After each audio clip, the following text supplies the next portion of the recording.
Howdy ho and welcome to Rauta's Reviews. This time we have a rather peculiar band in question. Not because of its name, which is kind of a weird though, Chestcrush, but because of its music. Is it really black and death metal, or is it just kind of a black death metal thing, or is it a kind of death metal with sludge and doom and black metal influences, or what the hell is going on? I don't know what is the right genre to put this into because it really challenges these styles and boxes in so many ways. But one thing is sure. Well, make it two actually. It's heavy as hell and it's dark and sinister. What else you need? Well, good songs maybe. And that's exactly the problem with this album. Now, I don't even try to pronounce this one. You are this time bothered to read the title. But here it is. This is an interesting release in so many ways because first of all, it's not doing your typical release with extreme metal, but it definitely has those elements which are there present in so many black metal and death metal styles. But I don't know, is this new school of death metal or just a weird offspring of various styles? That is for you to decide. I would say this is definitely death metal with a twist. And maybe we'll just settle calling it black and death metal. I don't know. It's for you to decide how you want to perceive it. But make sure to check it out. It's an interesting release. Now, let's take a look at the band's Metal Archive site while I'll tell you a little bit about the music. A little bit more, that is. So this band comes from United Kingdom. And it wasn't until recently when this band actually appeared on Metal Archives. And the reason was this debut album, and the band was earlier going on and had a demo out, but it was until this debut CD that was needed in order to just enter the world of Metal Archives. And that's also one of the reasons why I didn't review before this one actually had the page here. Also because I have been on vacation, but let's not blame that. I mean, who would take a vacation out of metal music? Anyway, jokes aside, I kind of wanted to fill these track length parts here, but because this is a black CDR, which I was kind of trying to show you, actually reminds me of those old PlayStation 2 games or whatever. My CD player, which is kind of old school and badass in that way, wasn't willing to play, so I couldn't get those track lists out of it, so I had to actually use my game console for playing this CD out a few times for the review, that is, and well, wouldn't show the track lengths. What I can tell you this, that because my CD player actually once did this, it's weird because sometimes it does only once. This is about 30 minutes, a little less, but still an overall length in case you want to know. I just can't fill the track lengths here to kind of prove you that, but whatever it is, that's now being told to you. And throughout these roughly 30 minutes and 9 tracks, the band goes really heavy. I mean, it's really crushing, and in that ways, the band name actually makes a lot of sense. It's really one of those crushing feelings. Kind of, it's actually like the whole band was made of lead. You know, that one of kind of a poisonous and really heavy metal. It's heavier than heavy metal, obviously. It's heavier than most death metal bands out there. Heavier than most gen bands you have ever heard. But not that mathematic, not that technical and all that stuff.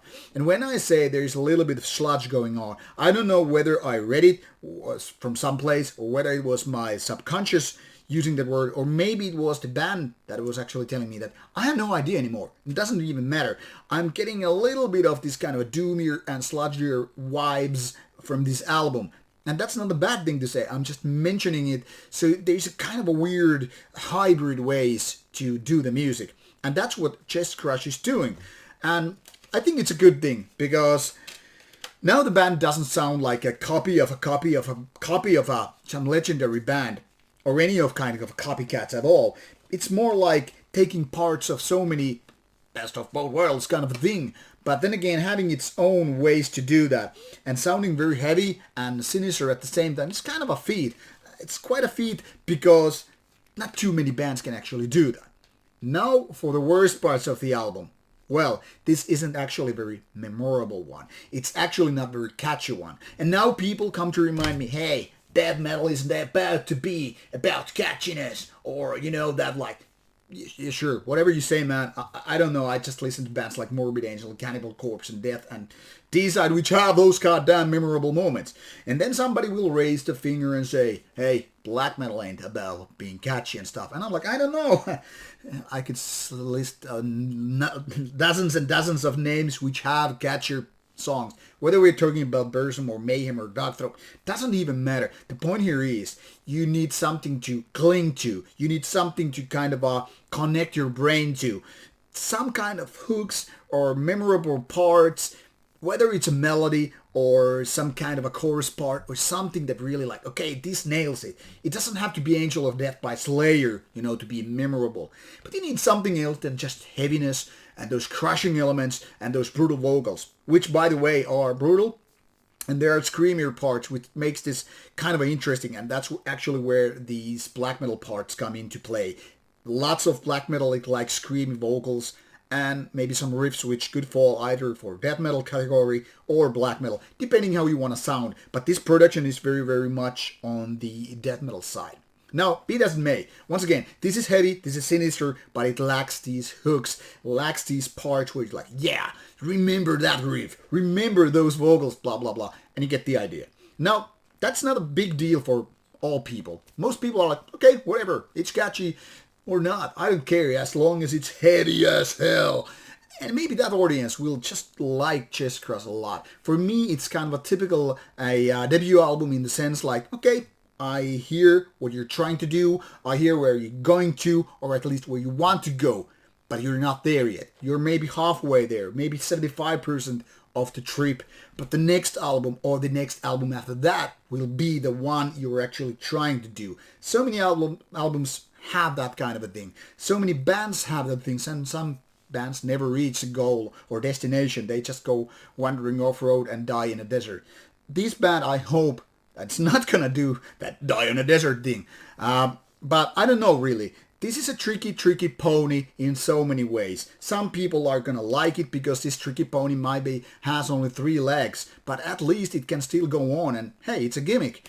But something else, something more important is needed to really, really nail that Jesus down on the cross. So if you run out of nails, what you gonna do?